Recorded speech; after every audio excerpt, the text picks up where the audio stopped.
I'm Matthew Kerbis, the subscription attorney, and this is Law Subscribed, your dedicated source for all things subscriptions and the law. Thank you to my sponsors. See links to them in the show notes. Everything discussed is only for educational and entertainment purposes. Enjoy the show. I'm confirming I could hear myself and that we're live. Thank you very much. I had a tree being cut down today, and so I had contractors at the property, and so I wasn't able to start right on time, but I appreciate everybody who's here that wants to be here live, to ask any live questions. I'll do this for as long as I can. I do have some fun things for us today to do a look back at the show and see where we've been, what's happened. So if you read the post, today is the 100th episode of Law Subscribed, and it's the funny thing about the 100th episode is I've published actually 136 publications.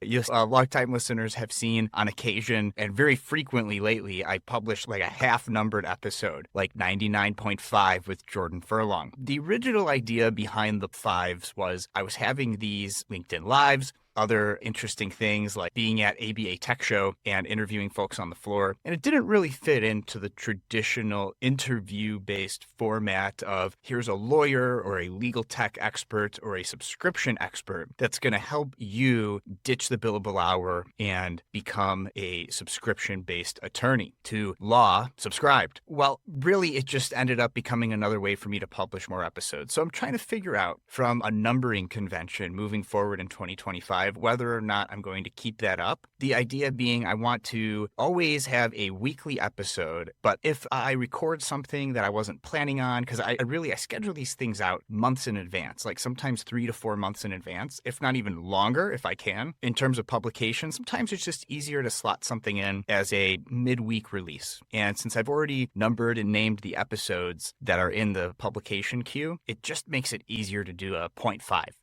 So I might still do that. We'll see what happens for next year, 2025. And yeah, so with that, I have some fun things to go over, just some fun information thanks to Notebook LM. And if you haven't come across Notebook LM yet, I'm sorry and you're welcome, because it is pretty amazing for what some of the things are that you could come up with using Notebook LM. So with that, let's get started. So I thought it would be fun to ask Notebook LM some interesting questions. And because of technical difficulties, I have to retype in the questions. So the idea with this is, and if you haven't heard of Notebook LM, it's a Google-based GenAI retrieval augmented generation research assistant. It's just notebooklm.google.com. And so what I did is I connected the YouTube videos. And for those of you who may not know, I have been posting the videos of all my podcast episodes, starting with episode 52 on YouTube. But even before that, I've been able to connect the RSS feed so that any audio version of the podcast that goes out, it automatically gets picked up by YouTube's RSS feed and publishes it as a static image on YouTube where you could listen to the episode. And so that happens automatically. So those are the episodes that I've been connecting to Notebook LM. Notebook lets you have 50 sources at a time. And so even though I have 100 mainline episodes, there are 136 publications for the Law Subscribed podcast. So across 3 notebooks, I'm able to ask some interesting questions. Things like, for example, how many times did I have more than one guest at a time on an episode? And it's AI, so it's a little bit finicky. So if you ask it in certain ways, it's going to count me as somebody who was on the show at once. So I had to ask it if there were 3 or more to get some answers. And then I also rephrased it in such a way that said, first identify when the host welcomes more than one person to the show. How many of those episodes are there? And so I was able to get them. So let's do that again here. And so again, I'm going to have to these prompts because things got wiped when I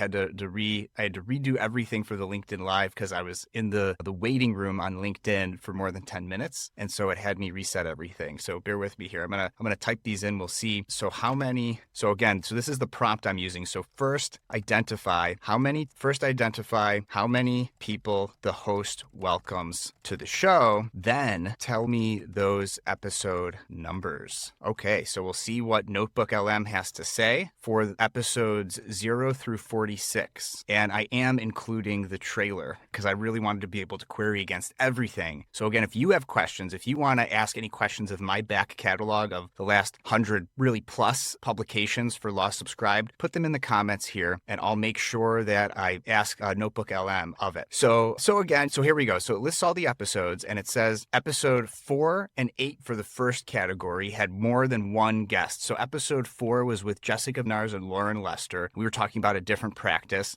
I have some fun, exciting stuff coming up for 2025 with Lauren and a different practice. And then the second time that ever happened was with episode 18, Benjamin and Abdia. We discussed their prescient publication of The Legal Singularity that was already probably finished being written before Gen AI really truly hit the scene. And then the next time that I had two guests on the podcast wasn't until episode 63.5. That was a special episode I recorded in person at ABA Tech Show. And that was with Kim and Blaine at Fadoo, and that was a fun episode. So that's only 3. That makes 3 episodes where I've interviewed more than one guest at a time. And for the last cohort of episodes, 79 through 100, it doesn't do a good job identifying where I did this, but I know I did this at least once. Here we go, episode 97, Tim Johnson and David Hyams of Longship Legal. So it hasn't happened very often, only 4 times for currently published episodes. I do have one more coming out in 2025 where I also get to interview partners at a firm that are in the process of switching from billing time to subscription and what that has been like so far. So that's an example of some of the fun questions that we could ask of Notebook LM. So again, I am monitoring the chat. So if you have any questions you want me to ask, let's go ahead and do it. Another one I thought would be a fun question to ask of my back catalog is to list all of the technology solutions, let's call them technology tools, that are mentioned in these sources. Do not mention a tool more than once. And so now what we'll have is we'll be able to identify, this would have been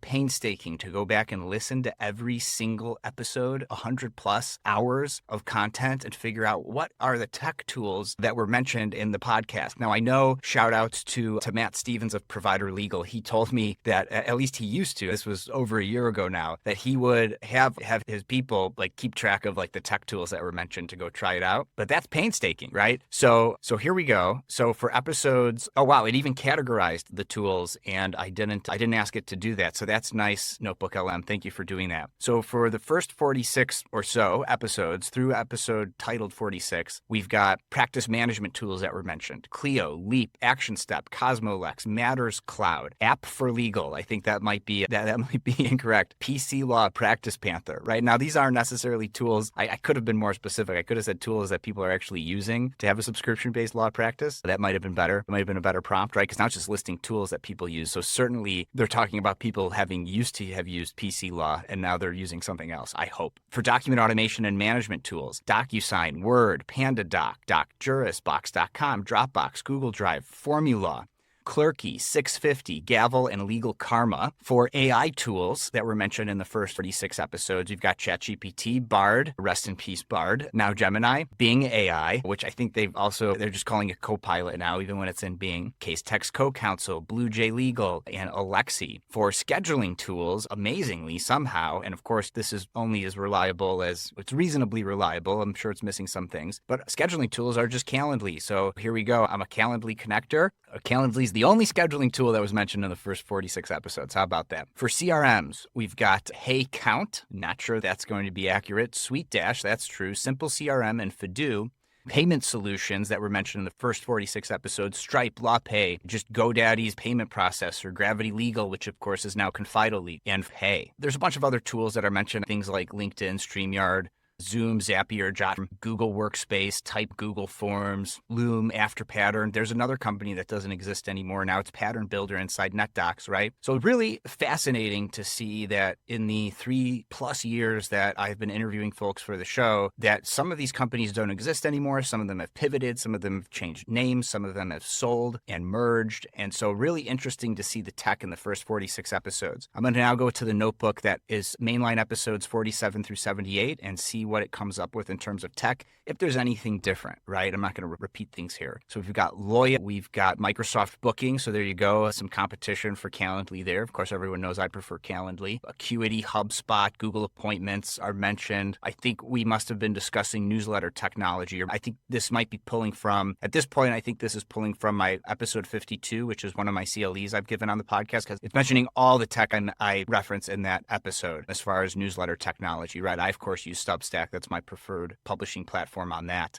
Trying to see if there's any more tech here that's listed from episodes 47 to 78 that might be interesting and worth highlighting. Zoho, I've seen some interesting things with Zoho and Airtable for what some innovative law firms are doing with Airtable and Zoho, right? It's like a Notion type, like it's you could make a lot, you could do a lot with them. Pretty wide open for what you could do if you're willing to put in the time or hire the right people to do that, right? And we just start to talk more about some Gen AI here in episodes 47 through 78. I also see Vincent AI from VLEX there. I think maybe my episode with Damien took place during that time frame. And then to round it out, episodes 79 through 100, let's see if there's any other interesting tech things that come up. And again, if you want to, if you're interested, go ahead and let me know in the chat if you have any questions that you want me to ask of my back catalog, and I'm happy to do that. I just thought this would be a fun little game for purposes of today's live stream and celebration of 100 episodes. Let's see. Screens AI. So that's an interesting, that I have a lot of, that has tons of potential, and I've been thinking about how to incorporate Screens AI into my practice. And of course, look, it's not perfect Gen AI, right? I asked it just for tech tools, and it gave me the names of some firms or some companies, right? Best Era coming up there, and Galvin Privacy and AI Law. Well, we know that's not actually a technology company, but isn't that fascinating, right? So we've got law firms or legal adjacent firms that are the AI, Notebook LM, has mistaken for a technology tool. And that's the amazing thing when you have a subscription-based law practice, right? You look more like a technology company than you look like a traditional law firm, which is very much needed. So let's see here. Oh, OBS and Riverside, some streaming-related technology. Squadcast is mentioned, which has more or less been sunset at this point for the beta feature rooms inside of Descript. Grammarly, I'm seeing for the first time, FormTool, which has been around for a long time. And I remember when I was originally launching my practice looking at automation tools before Jet was available, obviously. I remember coming across Tool, and so I can't remember which. Well, let me see here. There's citations. So that's from episode 91, and that's Martin Parsons. So Martin was the one who talked about FormTool, and that's fantastic, right? So pros and cons here with the Notebook LM,